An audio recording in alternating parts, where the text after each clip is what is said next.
Hi. Hi, everyone. Thank you for joining us at e-flux. It's a pleasure to welcome tonight Ana Ofak, who will be giving a lecture titled Demolition Dada.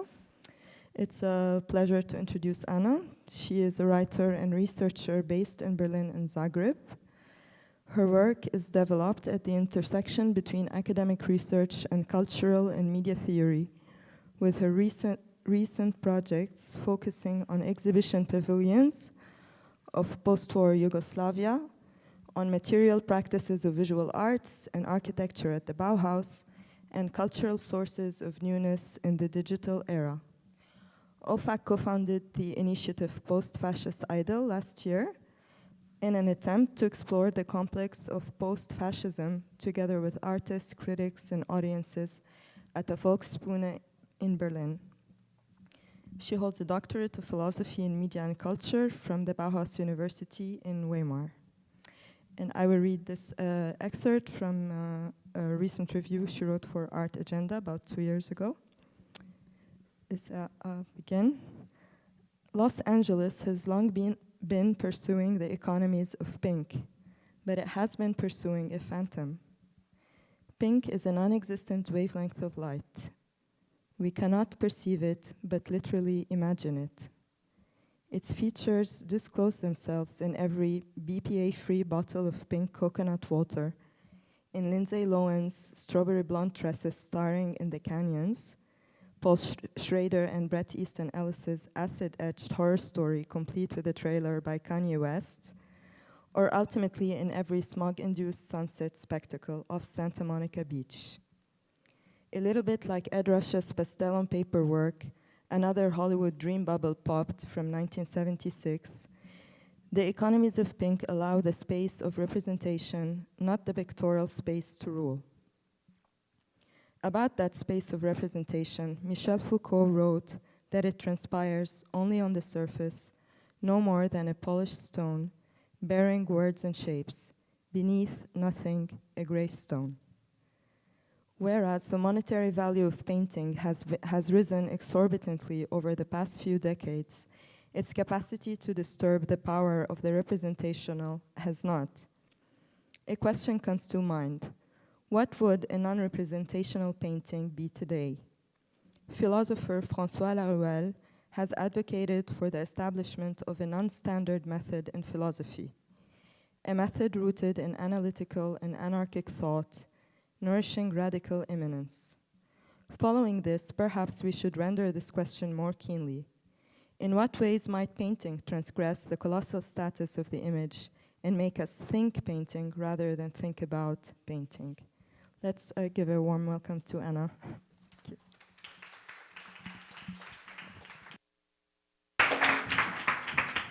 Thank you. Thank you, Amal.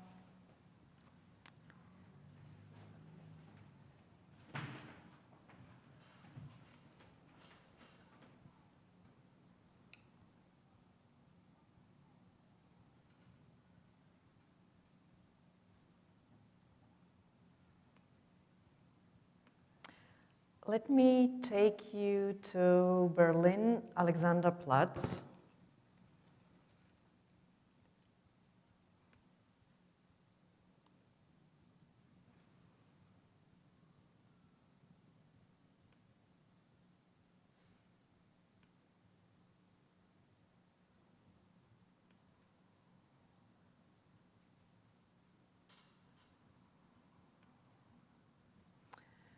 We will navigate along the bike trail I take daily to my studio.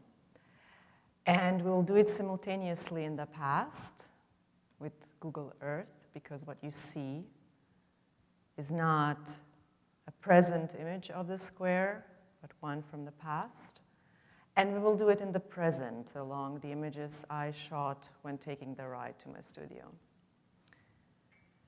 Speeding up downhill when I exit my street, I go around the corner and enter an avenue canyon. You already saw it because I clicked on it in the PowerPoint presentation.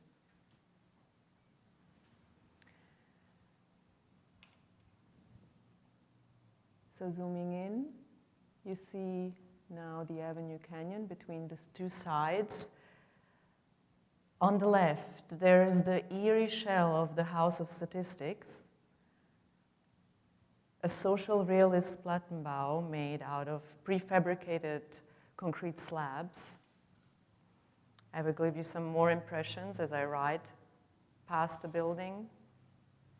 In the back of the building, you have this great brutalist column, which kind of breaks up the imagery we have, or the image we have of Plattenbau, of the social realist constructions. On my right side, on the right side of my Avenue Canyon, they just recently built the largest Hilton in Europe, a really ugly, swiftly erected piece of architecture with a folded polyurethane facade, which is like plastic and slit windows. This is a close-up.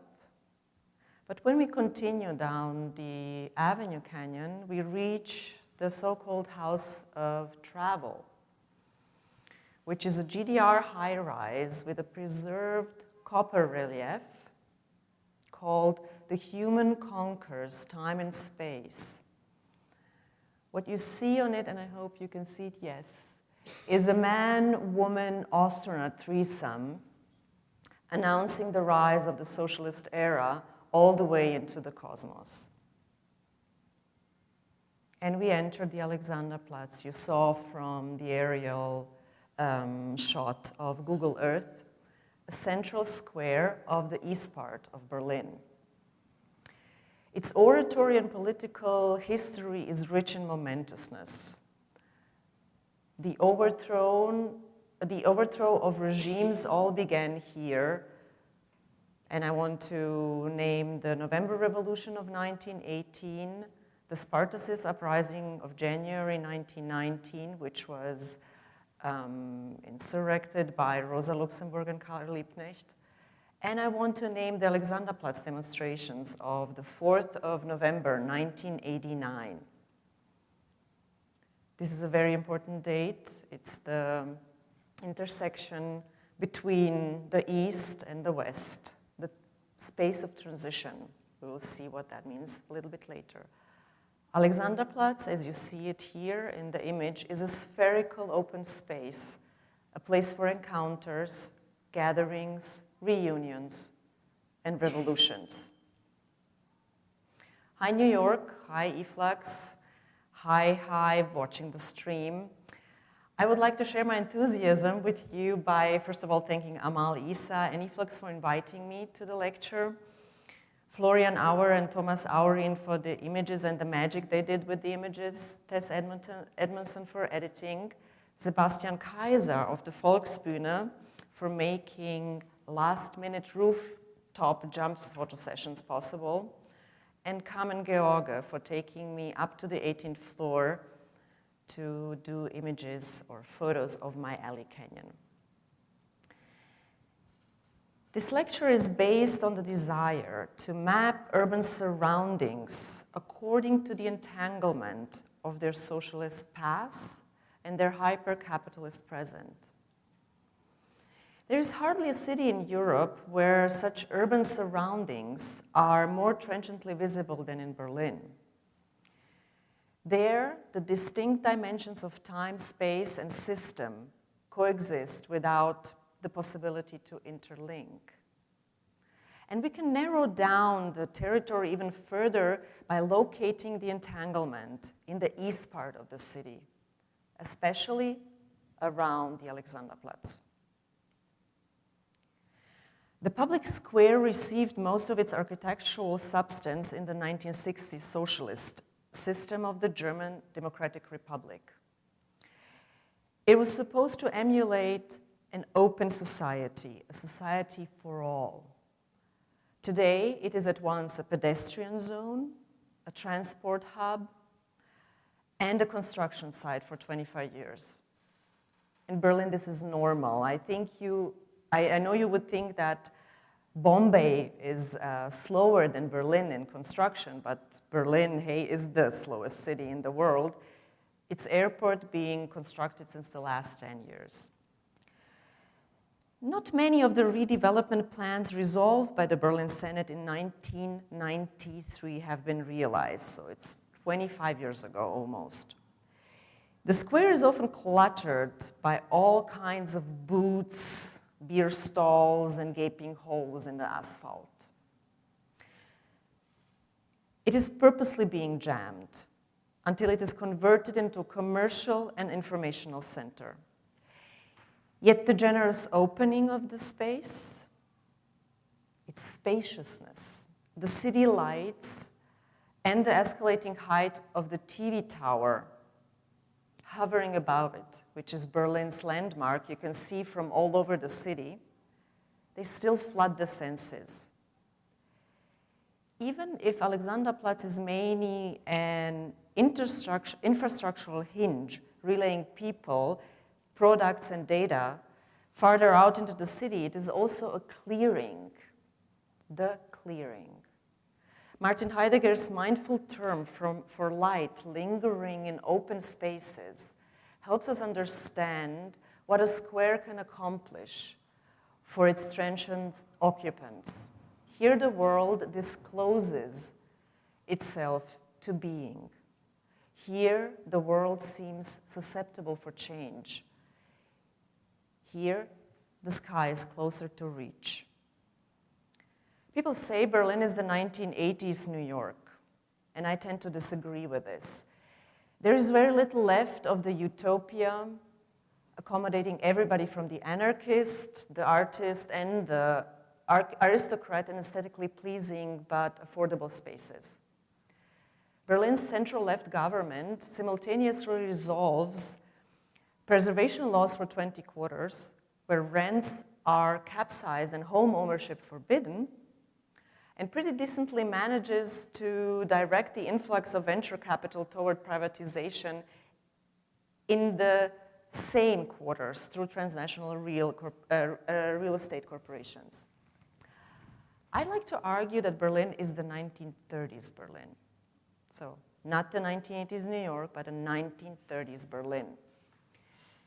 The uncanny resemblance it exhibits to its Weimar Republic past is as much worth critically unpacking as is the fiscally managed drive to finally catch up with urban development of other Western capitals, which were not slowed down by socialist state economy.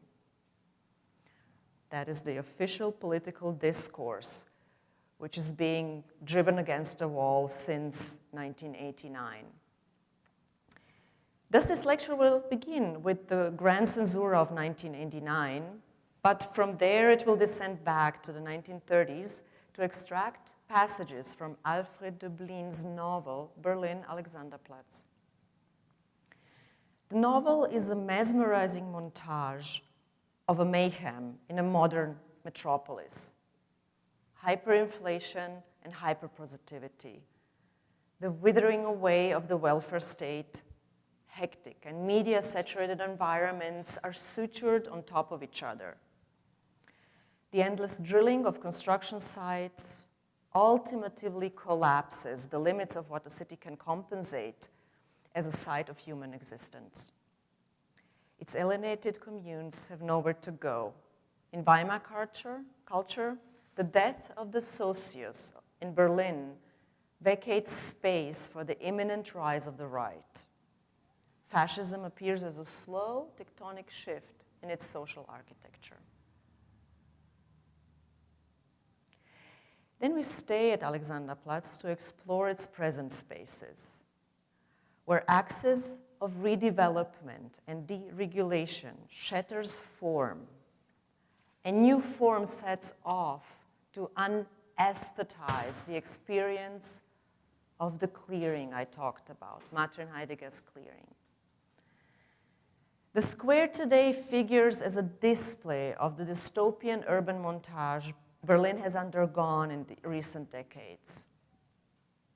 What you see here in the background is the retailer Saturn, where you can buy all kinds of media and technology, which was built in approximately 8 months, so it's a very fast cost-effective structure that was just dropped on Alexanderplatz, basically.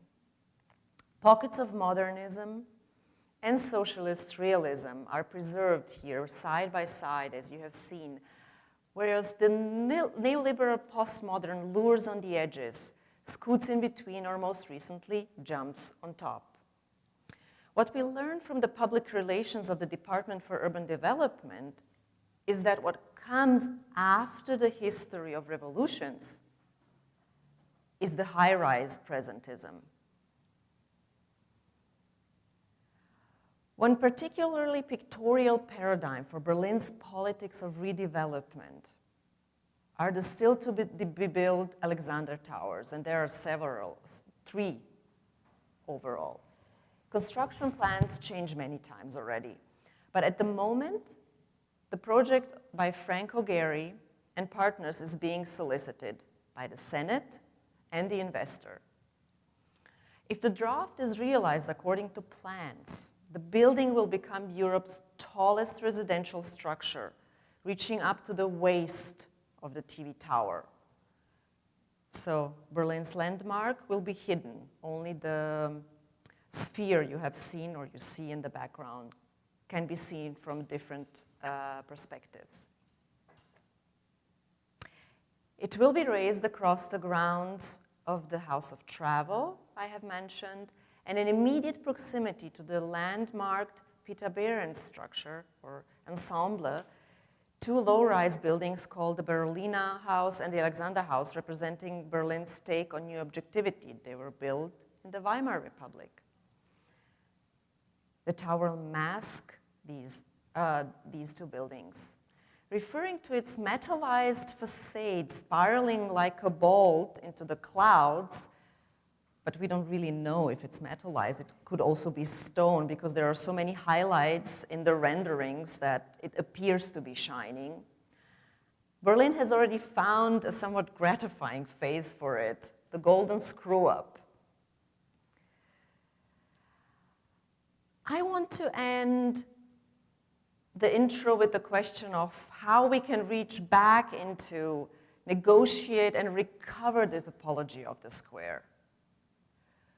Who are the actors traversing the square in the past, the present, and in the future? What are they, and what are their losses?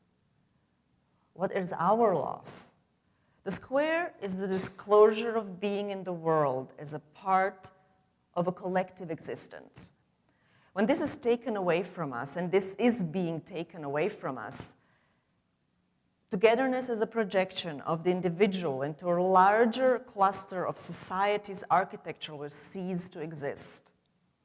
Berlin's population still enjoys the luxury of being able to dive into this historical space of democracy, of revolutions.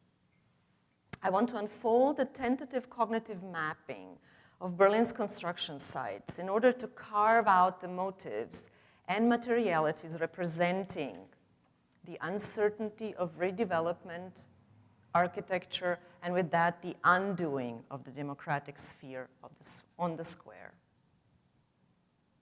So my first part will be the one on revolutions in reverse.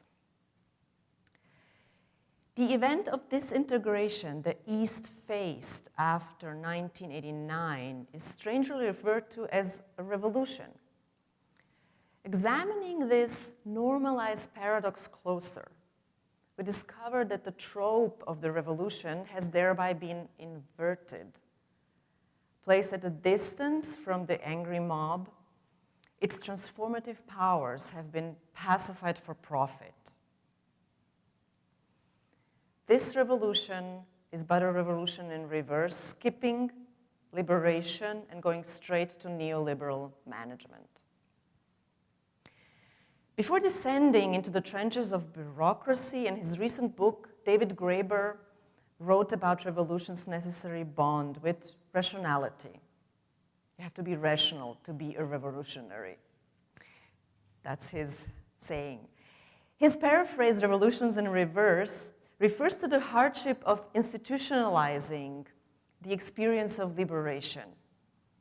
Without prior conception of new forms of collective decision-making and rational streamlining, there can be no revolution or only messy violence, Graeber believes. So what he renders imperative for the long-lasting success of uprising is not uprising itself. You don't have to uprise to get your revolution going. It is the organization of councils, assemblies, and communal cells processing and planning a succession of insurrections. So no going to the streets. It is within this insurrectionary infrastructure that the struggle for alternative systems is fought. This fight is imperceptible to the eyes of the public and comes at a high cost for the cause of the revolution, making its makers and the antiques of sudden revolt completely disappear. I tend to borrow Graeber's revolutions in reverse in order to describe another kind of a disappearing act, that of revolutions in totality.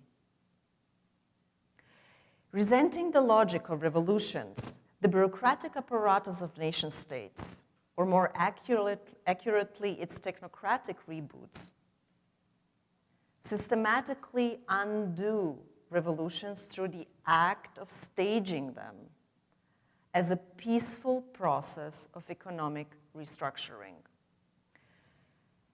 Thinking back to 1989, the particularly iconic happening of the demolition of the Berlin Wall commonly serves as a code for such a peaceful revolution.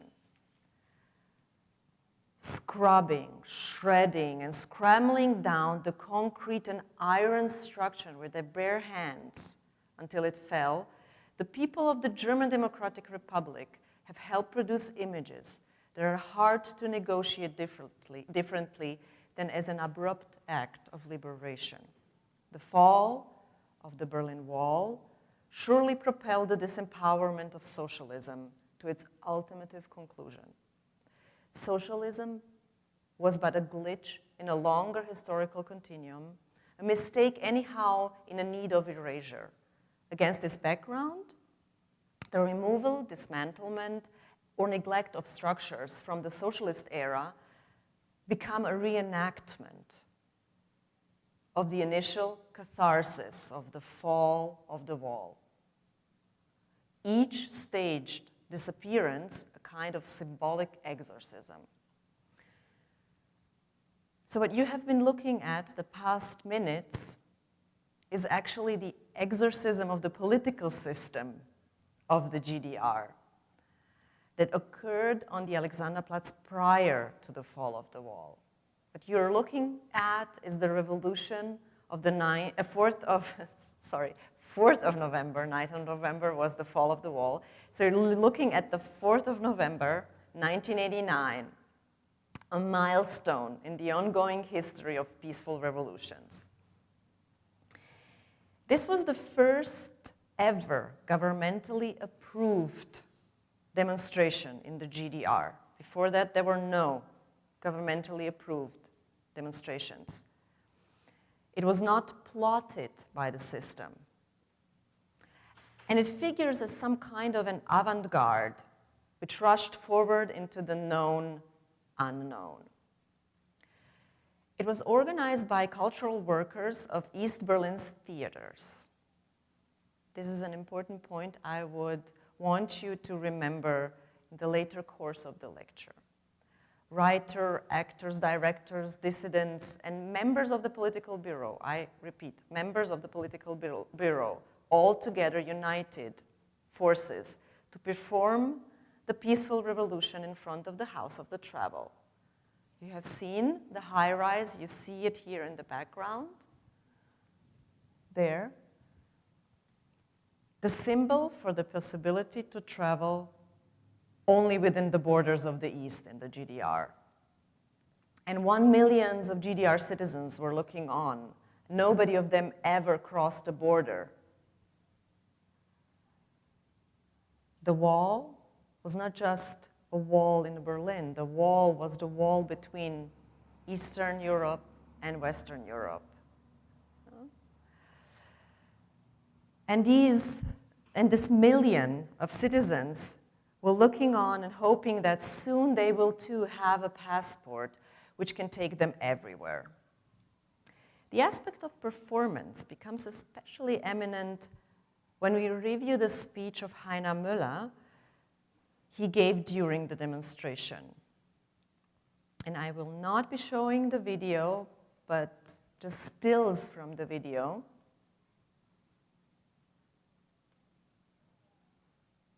Leitungen gerichtet. This is quite enough to understand what I mean by performance.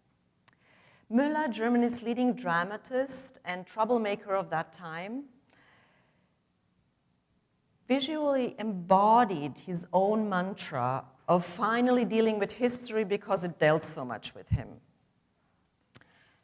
Known for his cynicism, outspokenness, and abrasive lyricism on the stage of revolutions, he comes across as directed by others. Holding tightly to the appeal of artist unions Müller got passed on to read, he reads in a monotonous voice, fully devoid of pitch. Although it's in German, you will immediately understand. Oh, sorry, back. Ein Ergebnis für unabhängige Gewerkschaften. Kolleginnen und Kollegen, No intonation. was hat der Rather FDGB going down in 40 than Jahren up. für uns getan? Hat er die Frage der Arbeitszeit? Oh, sorry. But I think you can get the picture of this being frozen in the moment, being indifferent to what's happening around, being indifferent to the mass because he has an agenda. The demonstration against the regime is happening because the regime meant the demonstration to happen. He seems to be broadcasting. The spark of revolutionary spirit is not glowing for Müller. That is for sure. Christa Wolf, on the other hand, the literary critic and novelist, though adhering to the slogan of "We are the people," cautiously circumnavigates the terminology of the peaceful revolution, permeating the public sphere with positive propaganda.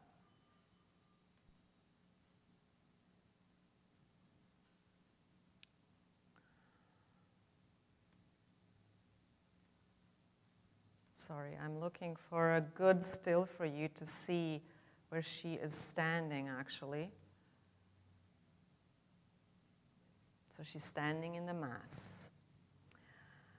She puts Die Wende, the turn, the transition, and free speech into perspective in the most imaginative way, while rephrasing Carl Sandburg's line, "Sometime they'll give a war and nobody will come," in "Sometimes they'll give socialism and nobody will go away," Wolf addresses not just the masses, but Alexanderplatz itself as the urban nucleus of socialism, which was rarely as flooded and alive like on the 4th of November. Everywhere one looks, there are people gathered, standing still. Nobody's marching, and nobody will go away. The masses have arrived and are aligned to take down the wall. The wall, however, prevailed and has been bestowed with a revised reality. Just last year, the legendary East Side Gallery has been cleaned of graffiti, environmental grime, and patina. And then, in what was truly a twist in sobriety of the Department of Urban Development, the artists of the original works were called in to repaint the wall. The resolute step backward assured that the joyous moment of the artistic decoration of the fallen wall would never wither away. The monument of the peaceful revolution was framed in the state of a reversal of life. So this is not how the wall looked like. This is like a reproduction of a reproduction, a representation of a representation. And to assure this transitory moment of the peaceful revolution, to assure that it would never expire, the wall was fenced afterwards. There is a wall surrounding the wall today. Although this might be a burning issue, and I know how burning it is for you, New York and US, what I'm rather keen to explore is how the disintegration of the East reverberates in the infrastructures and suprastructures of our contemporary condition. If there are architectures and apparatuses that still reproduce the interval of the so-called transition, how do they operate? Transitology is the imaginary discipline politics hold so dearly to explain the conversion from one system to the other, in our case, from socialism to capitalism. Let me rephrase. In what way does transitology infiltrate the cityscapes today, and with that, the minds and senses of citizens 25 years after the fall of the wall? And how do enclaves of cultural reconditioning, counter-order, and self-reliance arise and stay alive? And how can we make them public? In order to draw nearer to possible answers, I will first turn to a corporate body that in many ways exemplifies the machinations of the doctrine of transitology in post-1989 Berlin. And that is the Real Estate Fund, or Liegenschaftsfonds in German. The Real Estate Fund is a private company that was founded in 2001 to market publicly owned properties. It is a subsidiary of the city-state of Berlin, which is its sole proprietor. So the city owns a private company with which it sells its public property. The properties allotted under its jurisdiction are part of a data inventory that goes back to a study commissioned by the Senate's Department for Urban Development and Living. That study identified 5 types of vacant lots that the city wanted to dispose of, not sell, dispose of. Industrial and infrastructural sites, dispensable buildings mostly located, of course, in East Berlin, cemeteries, and small building plots, all accounting to 5% of the city's surface. To give you a comparison, Berlin has a surface of approximately 340 square miles. New York City, 302 square miles. 5% of Berlin are about 17 square miles. Manhattan is about 23 square miles. So an area almost the size of Manhattan has been up for sale or disposal since 1989. Beforehand, the Berlin Senate used to manage the sale of these vacant lots. Beforehand means before the real estate fund was inaugurated. It was about 4 or 5 years that the Senate was basically operating as a sales point. One of the most controversial sales of that period was the divestment of the neuralgic area around the Potsdamer Platz to the Daimler-Benz Corporation for a price below the market value in 1990. When I say below the market value of that vast area was already so low, and it was sold below the market value to Daimler-Benz Corporation. Potsdamer Platz used to border the wall, and you can see this in the image. You can see the wall running right through it. In the almost left corner of the image, you see the Reichstag, and cross it a little bit to the right, you see the Brandenburg Gate and the wall, which goes right up to it. So this vast area. It was a desolate piece of real estate, yes, but it's a prime location, Reichstag, Brandenburg Gate, which would almost inevitably increase in value. Developers such as Debis, Daimler-Benz subsidiary, of course, made disruptive architectural decisions during the development. It matched hyper-panopticon structures for the Sony Center, neoclassicism for the Ritz-Carlton, and an aluminum and glass ligament blob for Germany's prosthetic giants Otto Bock, creating a desultory urban landscape. Potsdamer Platz investment menagerie indicated where Berlin's redevelopment and that of other transitory cities, not just in the East, but globally, was heading. In the aftermath of the sale, the city was forced to increase transparency of its decision-making process and appoint a permanent planning commission. This is the real estate fund, yeah? The commission was supposed to be based on the model of the IBA, the International Building Exhibition Limited. And this is really a highly rated institution among architects worldwide because it redeveloped Berlin in end of 70s, 80s in such an inspiring way. Under the experimental flag of the IBA, urban renewal and critical reconstruction of West Berliner sites took place. Aside from spectacular architectural achievements, buildings some of you might know, like Bonjour Tristesse by Alvariza or OMA's residential building at Checkpoint Charlie, the IBA also conceived thousands of new social housing units and renovated 7,000 old construction in Kreuzberg, especially in SO36. This is a crucial point because SO36, which is short for Southeast and the postal code of the area, which was a strip of land also bordering the wall, it was a contested ground. Since it saw its building unpopulated and shaved, the landscape devastated in the course of city's plans to build a freeway along the wall. After reappropriation by residents and those who wanted in, SO36 became a synonym for counterculture. So the IBA went in there and reconstructed the whole area.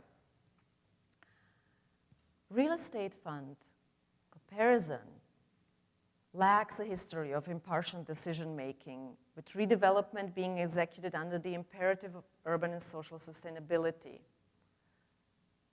What it does share with the IBA is its legal form.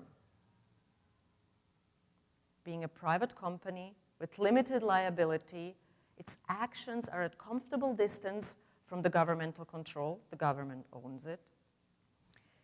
Profit-oriented and safe from fiscal seizure in case of bankruptcy. By creating the real estate fund, the Senate basically plugged in a corporate structure into the process of urban renewal, altering its goals from social benefit to commercial gain. Whereas the IBA employed a team of experts designated by the Department for Urban Development, the real estate fund is effectively headed by sales representatives. Here, mercantilism rules over ministerial by electoral principle, meaning that the people were not elected to come into that ministerial institution, which increases the gap between the demos and the democratic governments. But wait, it gets even more twisted.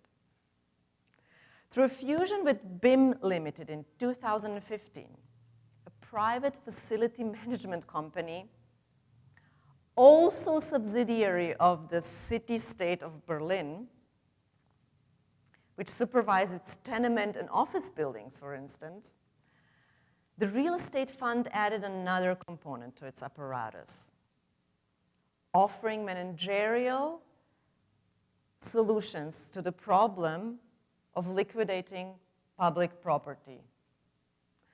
The managers were summoned to bring in their knowledge economy and tech tools into the handling of future sales. Slowly but surely, the fund has augmented into a suprastructure that engineers clearing and restitution of unresolved property issues, because there are still unresolved property issues from way back from the 30s, acquisitions and resale of building land, the design of bidding processes, public tender, auctioneering, and procurement and negotiations with prospective investors beforehand, whilst assuring full transparency for the public via the internet. What else? You see, even before the real estate fund was founded by the Department for Urban Development, the Senate set up an informational tool dubbed the Small Building Plots Manager. It comprised of a website, a search engine, very comfortable, database, digitized and interactive map of properties, land use plans, aerial views. You could really navigate through plans up to utmost, to smallest details. And in the pilot project, which was concentrated on Friedrichshain-Kreuzberg or Exburg, two neighboring boroughs in the southeast, inclusive of Southeast 36, property was sold within 2 or 3 months, just by grabbing spaces online. All of Exburg's public property that was declared undeveloped or wasteland by the Senate became accessible to browsers and buyers worldwide. When I say undeveloped or a wasteland, I'm quoting the Senate. With its goal of reducing these negative zones, pockmarking the urban landscape to desolateness and non-marketability, again quotes, the tool set up a discourse in which swiftness of riddance and much less profitability, this is an important point. So it was not ought to be profitable automatically, let alone public gain, suddenly seemed like a win-win situation. This is hardly surprising, given the fact that already in its announcement, the Department for Urban Development identified investors, building contractors, and architectural bureaus as collaborators, consultants, and co-creators of the platform, of the online platform. This group of buyers would ideally pre-select chunks of land, submit improvement and investment plans, according to which a public tender would be administered by the real estate fund.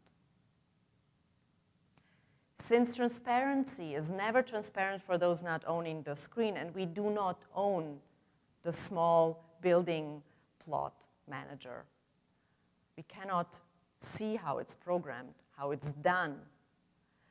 The visualization tool remains a shameless sham. There is no need to try to imagine how shameless exactly, because again, the Senate has a public relation bureau and it's communicating with us. Here's a quote: since 2002, and this is written in 2010, within 8 years, the real estate portfolio of Berlin Registry has been fortunately reduced by 260 vacant lots, with a total of 110 hectares of land, because these plots were activated. They could be deleted from the registry in succession. Let me try to translate. As long as undeveloped areas remain under the jurisdiction of the city, they are inactive. Wastelands, so-called. Only a swift disposal can assure the apparatus is working and the city becoming more marketable. Maybe you want to take a look at the Potsdamer Platz area before and after, and let it linger in your mind. In the course of its proliferation, the real estate fund has transformed into what we can dub an extra statecraft, according to Keller Easterling. And I quote Easterling: large-scale spatial organizations like infrastructure projects, and you would think this is Dubai, but no, this is Berlin. Remember that in the case of the real estate fund, we have 5% of Berlin's surface at hand. have long created the need for an administrative authority comparable to that of the state, and they continue to require directions from new constellations of international, intergovernmental, and non-governmental players. Here, remember the collaboration between the Senate and investors, contractors, and architectural bureaus worldwide. As a site of multiple overlapping or nested forms of sovereignty, where domestic and transnational jurisdictions collide, infrastructure space becomes a medium of what might be called extra statecraft, a portmanteau describing the often undisclosed activities outside of and in addition to, sometimes even in partnership with statecraft. Quote end. In the case of the real estate fund, the exteriorization of governments has led to a conglomeration of undisclosed activities relating to the creation and commercialization of an unregulated market, selling de facto unsellable, in other words, public property. Furthermore, informational tools were set up to allow businesses to avoid public tender, regulation laws, and most probably taxes as well. Easterling gives us the term incentive urbanism for this total deregulation phenomenon that left Berlin poor but sexy, to quote Klaus Wowereit, Berlin's former mayor and in the closet neoliberal. Wowereit inscribed himself in the history of the city by approving two of its glowing developmental disasters. The new airport, BER, I talked about in the very beginning, where I compared Berlin to Bombay, but Bombay is way better, and the reconstruction of Berlin's city palace.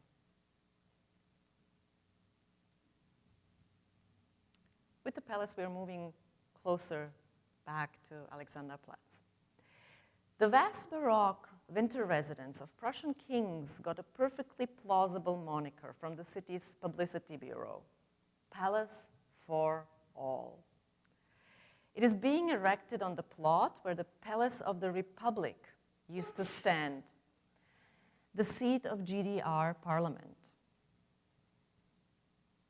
Asbestos was found in its insulation, a material so toxic that it would contaminate the whole historical core of the city. Too venom for democracy, too ostentatious for the people, too colossal for a lucrative piece of land, it had to go. Remember, the Palace for All, too ostentatious for the people. Its dismantling remains the glyph of Berlin's undisclosed urban development. This is how it looked like in the moment when it was being dismantled, 2005. Transparency in this case is embodied in the temporary viewing box lifted above the grounds. You see it on the left.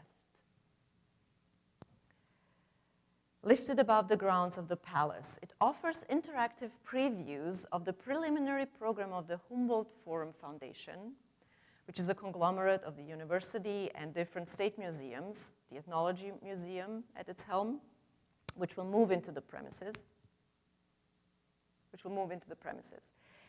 The palace can be viewed by the people as long Berlin truisms are stimulated. Should they situate themselves in investigative proximity to the suprastructures in order to seek more transparency, they will be antagonized. In fact, this just might be one of the cardinal components of revolutions in reverse.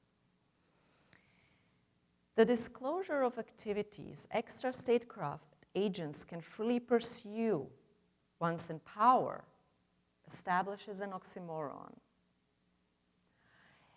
Instead of critical assessment and prosecution, the vortex of transparency drags in and diffuses everything from public attention to activism. Alternative forms of institutionalization, Graeber talked about, rapidly appear as tame attempts resisting complete incorporation, while intensifying the vorticity through additional exposure of it and reversed participatory actions. Let us enter the Alexanderplatz. Real estate funds and senates showcase projects. What do they have at hand? What is at stake? And this is a historical picture of the Alexanderplatz I will be introducing shortly. The development undertaken during socialism erected a concentric topology of mainly Plattenbau at a distance to middle axis of the square. I think it's not good for you to look at that image because it's a completely different still or reconstruction of what we want to do now. The infrastructure of public transport was abandoned from its surface, leaving the plot unobstructed by traffic and open to free movement of the people. Underneath the square, passages were extended and renewed so that pedestrians could roam the area, switching between the vast intersections of avenues and streets around the square, effortlessly and swiftly. Because of its penetrability and easy exit from the square, the area could not be abruptly paralyzed in a demonstration or in a shutdown of a demonstration. It invariably stayed available for the occurrence of common life. But of course, the logic of constructing urban space in the GDR also unravels a proclivity for parading the city's social dimensions. On governmental call, of course. Parades, gatherings, maybe congregations, sometimes demonstration, but of the orchestrating kind, regrouped and consolidated the movement of the people on the square, flooding it with inventfulness. Today, most of the real estate at Alexanderplatz does not belong to the city of Berlin anymore. Right after the fall of the wall, it sold some of the formative buildings to real estate corporations and venture capital funds. Some were restored and rented to businesses and therefore blocked for tearing down. Others were left to decay, like the House of Statistics. Then in 1993, the city tendered a limited two-stage contest together with the new owners and potential investors. The official objective of the competition was to attain an architectural concept that would facilitate the densification and regrouping of structures on Alexanderplatz. Mostly more units for administration services and retail were to be added to the existing configuration. Upscale apartment houses and restaurants had to fill a fraction of the space as well, sanctioning a revitalization around the clock. All these terms are empty signifiers: densification, revitalization, and so on. You have to keep this in mind as we progress. On Alexanderplatz, an architecture for the self-reliant class of managers was to be erected, fusing the most successful business models of Berlin's speculative futures, bureaucracy and entrepreneurship. And it was to be modeled on an I-likely ideal. The contract for the commission explicitly required that the architectural concept should accommodate the density of development, now we can return to that one, and diversity of usage according to urban dimensions of the square in the Weimar Republic. So not in socialism, not in fascism, but in Weimar Republic, and this was required by the Senate. Forgetting about the past and its disappointments, and here I'm referring to Susan Buck-Moore's stance on neo-topographies in the transitioning East, and with striking historical amnesia, the contract attempts to bring the old up to date. The mark of the neo on the restoration of the Weimar Republic dimensions is ignorance of the wisdom that has accumulated from a critique of the original forms and the history of popular movements against them. The gesture is not conservative. The gesture is not a return to the origins of these ideas, but a radical and presentist. producing a revisionist political agenda. How can we cognitively map a syntax of space that revises the past to demolish the present? What are its operational nodes, and whom do they serve?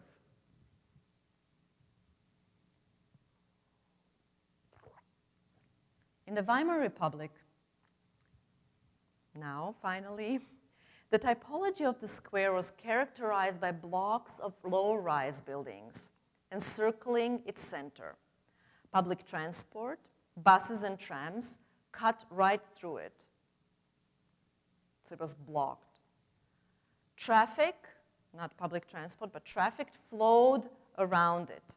People were pushed out to walk along the buildings, bypassing the square and concentrating their awareness on the shop windows, access to the tram stations and underground stations, and their own feet. Immersed in this perspective of passive mobile presence, only sensual objects of high voltage could disrupt the external directedness. So now I'm going to dive into the 30s and turn to Alfred Döblin's novel, Berlin Alexanderplatz, which was written in 1929. The book is a unique document of Weimar's culture's last breath. By laying bare Berlin's disposition for nursing social injustice, it defines the impending turbulences that would set the stage for the rise of the Nazis in Germany. Passage after passage, the narrator seems to swallow, scramble, and spit out social tensions, queer types, and turmoil on the streets of the city. Ultimately, Berlin is pictured as a superimposition of a prison, a brothel, and a madhouse, quite like today. The audiences loved it, and the critics, they hated it. Walter Benjamin, for instance, wrote an ambivalent review, which praised Döblin's courage to blow up the regime of the novel with his writing technique in order to install a montage of street life in its place. But he criticized Döblin's obsession with heroization with no sense for class struggle. Döblin responded that he purposely removed himself the farthest possible from writing a novel about Berlin. He entered its guts instead. There, the city could not be detangled from sensual objects infiltrating the urban environment, which intersects with any kind of political aestheticization. Döblin nonetheless advocated his idiom as something that he absorbed in East Berlin. This is important. Where he lived his whole life in touch with the lumpen proletariat, the semi-criminal elements, and the unemployed. He treated in his medical doctor's office. So he was a doctor and a writer. With Berlin's disparate socios being truly inscribed in each page of the book, Benjamin decided to honor it eventually as a monument to Berlinisms, with the narrator not reporting about it, but broadcasting from it. Berlin is a megaphone. This is Benjamin. Let us examine closer what it means for a city to be a megaphone, to serve as an amplifying medium of metropolitan rumbling and premature fascism.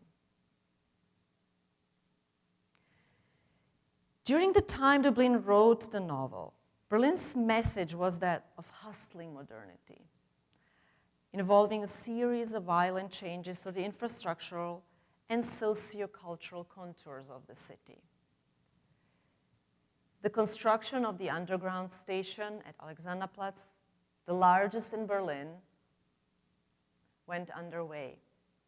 Passages hint at the mammoth demolition and excavation site that would later hold passageways connecting several subway lines on different levels, a variety of stores, information booths, and food stalls.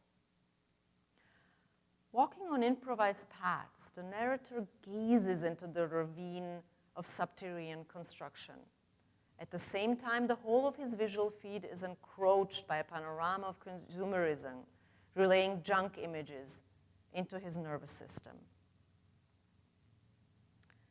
The irritation heightens even further when the flow of narration is punctuated by slogans of naming and shaming political misconduct and corruption. The rapid pace of shifting between construction, consumerism, and civil misery begins to operate as a code for the alienation of the public within the city center. Berlin Alexanderplatz is being evacuated. The newly built infrastructure of transportation, of mass media and money-making flim-flam are about to colonize the square. Its reputation as a somewhat suspect locale has to go. Actually, the square always attracted a transient down and out population, today as well, coming in from the surrounding streets, the home of the working class. On Alexanderplatz, people tended and tend to gather, slack, loiter, and rubberneck. And especially the loiterer, the unemployed worker, pauper, petit bourgeois, so the underprivileged figure prominently in the book, as stigmatized characters always already banished from the pristine premises of urbanized areas. They're buffeted by advertising, slogans, and propaganda, forgetting what they came for in the first place. Indeed, it is hard to remain coherent when your environment is soaked with bulldozing of all kinds. It becomes hard to organize, and it becomes virtually impossible to struggle against it.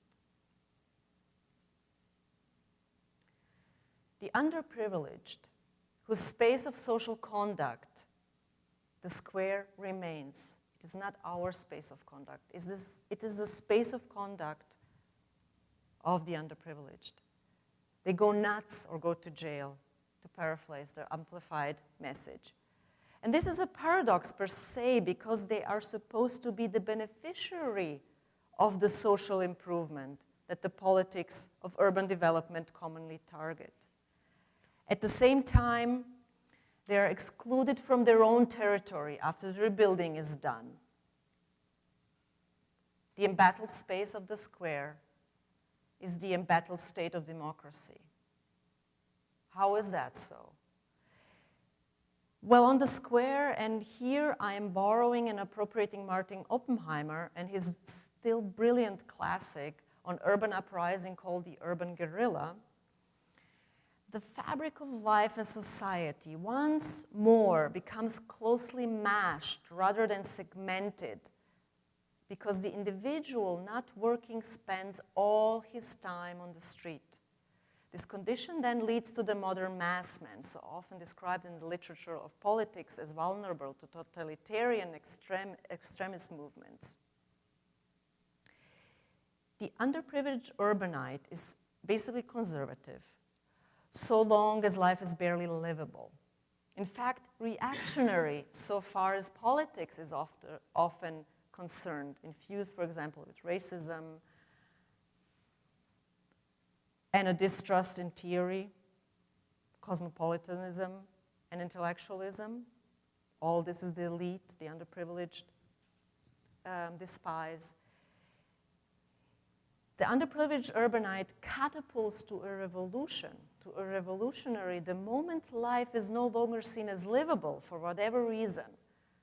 Having nothing to lose, only the world to gain, so why not? He's a doomed man. He's a doomed man, as Sergei Nechayev would have it, the Russian revolutionary who Dostoevsky immortalized in Demon's character of Pyotr Verkovensky.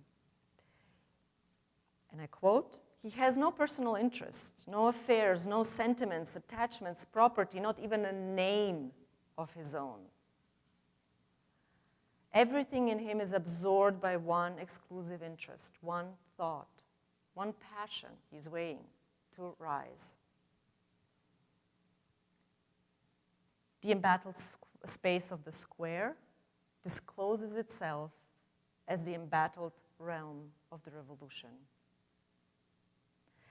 It seems as it seems that as long as there is a circular opening, an urban aperture where misery can be projected into the ether to be rid of, the city can endure revolutions.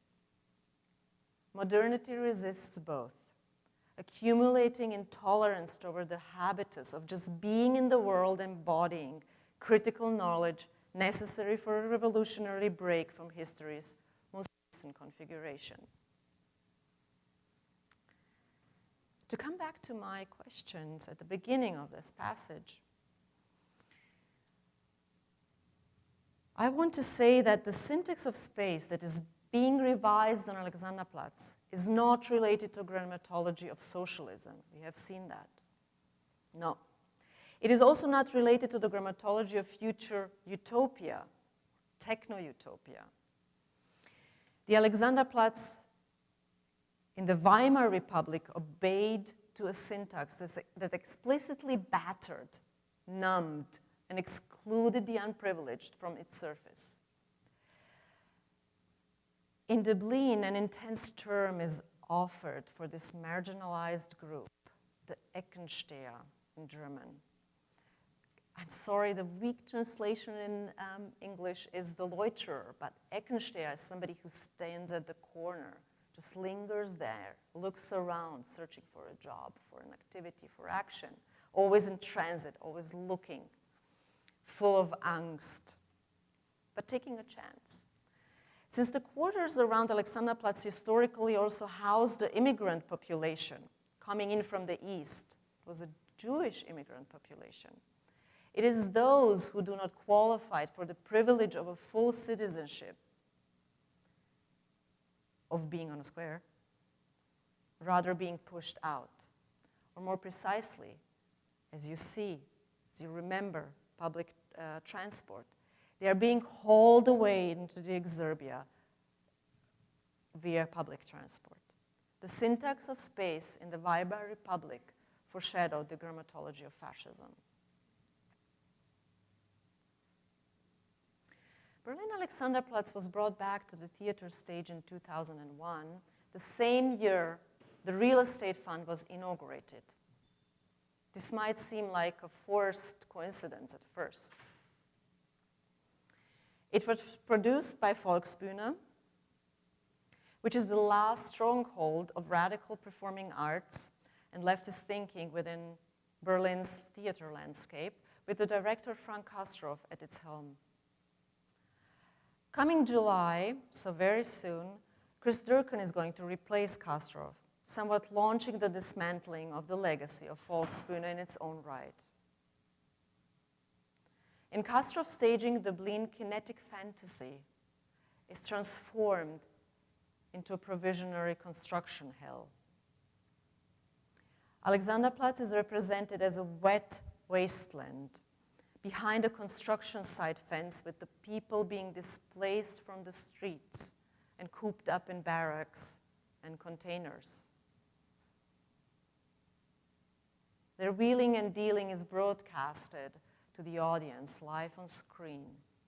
The only structure that is not obstructed by an interface or a physical fence in the play is the Spelunke, or a seedy bar, substantiating the alienation of the Berliners through the state of perpetual shifting between being high, horny, and enraged. At first, the production was shown as Zurich, slithering into and magnetizing the antagonistic forces in conduct between trajectories of squatter communities in Zurich and untaxed financial flows. The shipbuilding hall of the Schauspielhaus Zurich already delivered a void urban exosphere in which the stage architecture appeared to seek for gravitational clasp and the comfort of social grounding. Only the restaging in Berlin 4 years later would suture the past with the present in a way evocative of the vacuum, the dissolution of public spaces and public sense encountered in the global now. Berlin Alexanderplatz reappears in the skeleton of the Palace of the Republic at the onset of its dismantling, 2005. This was the end phase of the orchestrated riddance of systemic remains of the GDR from the center of Berlin. Open space. The severe microclimate of the hollowed-out structure resembled the force with which the building was to be eradicated, despite resistance among Berlin's population. Enveloped in chills, the audience descended into the scraped-out ribcage of socialism. In reverse, Alexanderplatz descended upon the audience with its enduring attitude of anti-establishment. The opposition to the promise of catching up, and at last arriving at the threshold of the West, aligned with the view through the burst-open windows of the palace. One could imagine to see the statue of Marx and Engels across the river Spree, continuing on to the shaft of the TV tower and ending at the fountain of friendship between nations on Alexanderplatz, only for the gaze to be eclipsed by concrete batching cement silos. Here you see the containers. The blissful ignorance and promiscuity of Kastrov's condensed crowd in containers screened another, an alternate reality, all the way to the never contemporary enough Alexanderplatz. Berlin Alexanderplatz did not return to the asylum of the Palace of the Republic to tune into the song of nostalgia, the peculiar longing for stuff made in the East, to be salvaged from the junkyard of history. No. Its perforated materiality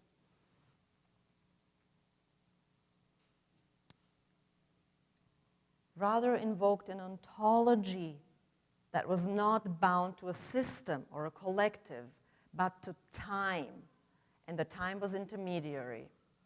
This was not post-socialism of broken, stolen, or transitional existence, but an infinitively variable and volatile condition of the global now.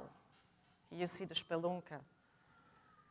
We are pushed to think Berlin Alexanderplatz as a transferable, transnational, transhuman topos.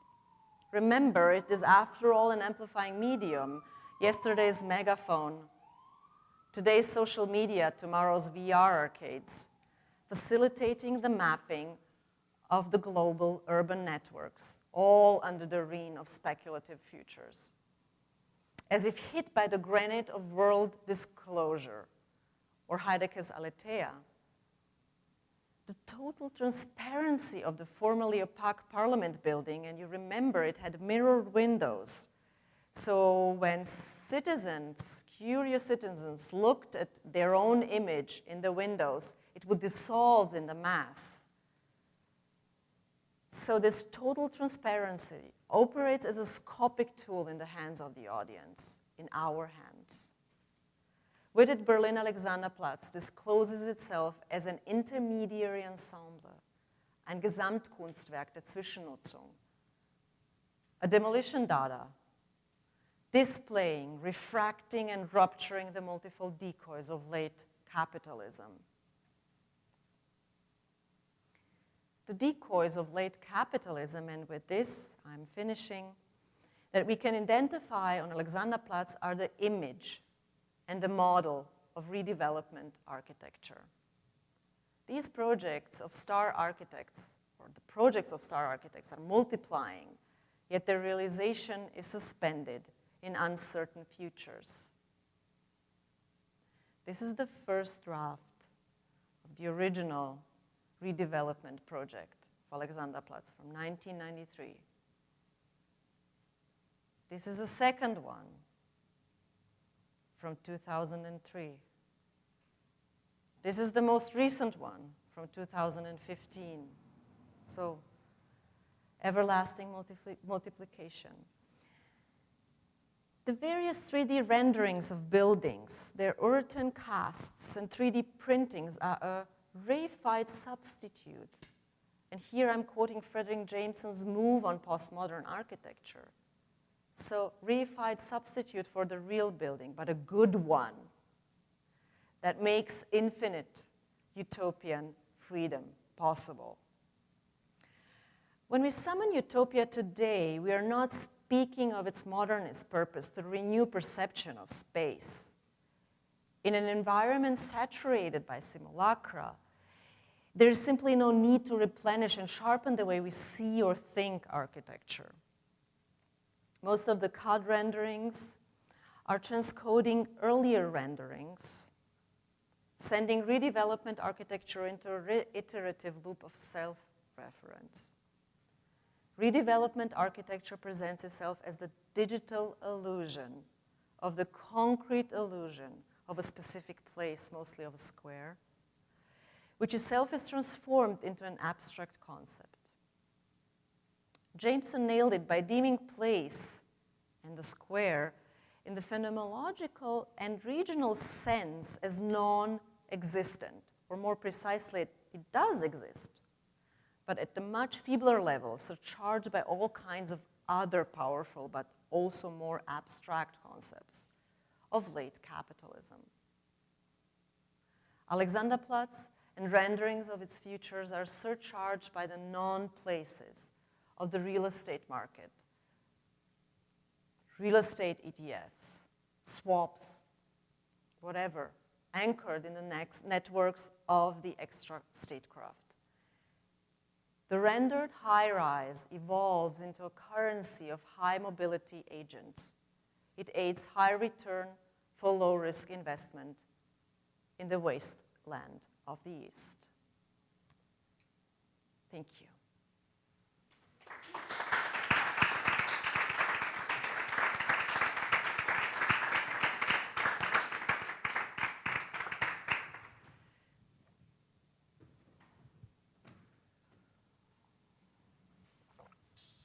And this is another image of Florian Auer. You had one at the very onset, and this is another one he did. Yeah. Can I ask if you have any questions? Do you want to return to a certain detail?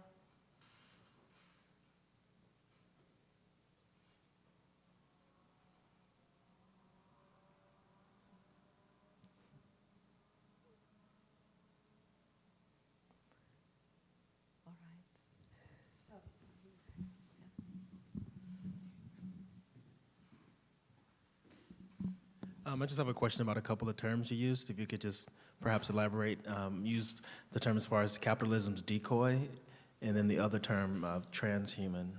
Transhuman. In this context and today. The term of transhuman relates to a structure that is being built on Alexanderplatz, an underground structure where a server company is going to move in. Yes, and this is one of the future plans. So not an office or residential building is going to scoot into the space of the House of Statistics, but this very machinic construction, which we kind of cannot comprehend rationally or describe rationally. So this is what I'm referring to, and I didn't want to delve into that further. It would have taken me into completely different context. And the other question, decoy of capitalism. Well, this is an experiment, right? So I'm trying to pinpoint the fact that although I started differently, there is nothing to be built at the moment on Alexanderplatz, aside from the infrastructure that was already put up on its surface in the 90s. What we are dealing with in Senate's plans at the moment are truly only renderings. So this is something that is basically an imaginary sphere, something that is not graspable or commensurable. And maybe decoys of capitalism can describe or touch what is meant by that. Yeah, I hope that kind of gives you an incentive you can work with. And, yeah.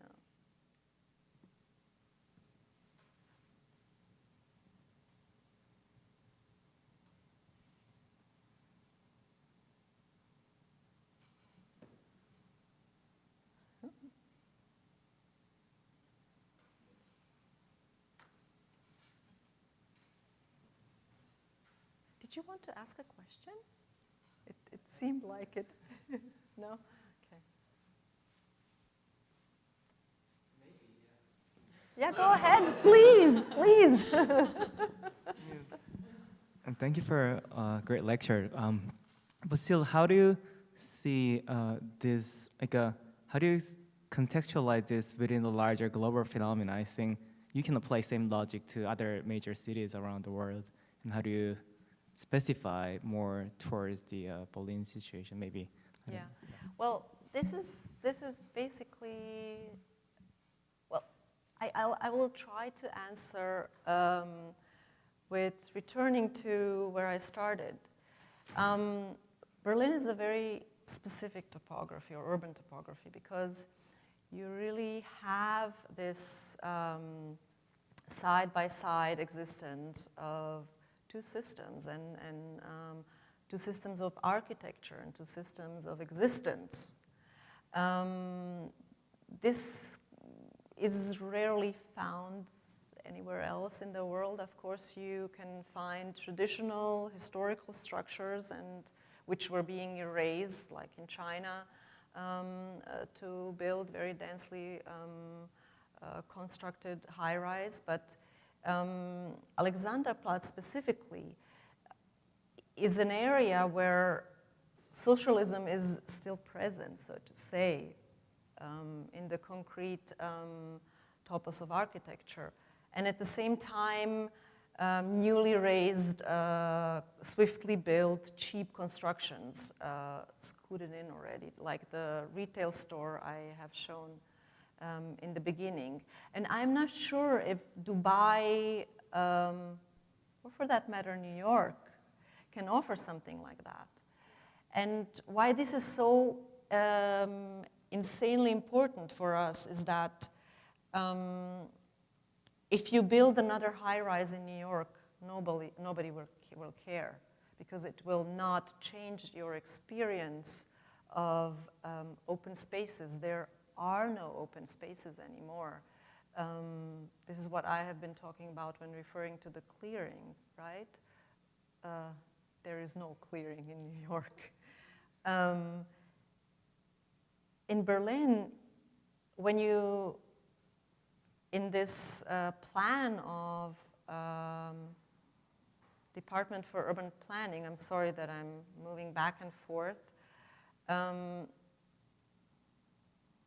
when you raise this kind of, well, architectural superstructure, you basically suffocate the space, and you suffocate the appearance of these multiple systems, because it's not just socialism and contemporary capitalism, but also remains of the Weimar Republic you encounter there. You suffocate that insight into a former time, which I'm kind of comparing with the global time. If you look at the world and it's like super architecture, you have these different countries competing with each other, architecture. So I think that Alexanderplatz is like a nucleus of what we can encounter if we do not look at a nation or a city, but if we look at a community of the world. And this is, on a global level, of course, also being destroyed. because the whole of the East is basically being redeveloped. I hope this answers your question. It's free-flowing description, yeah.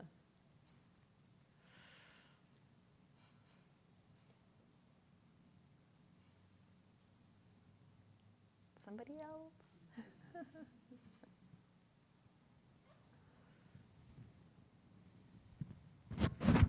Well, thank you so much. Thank you.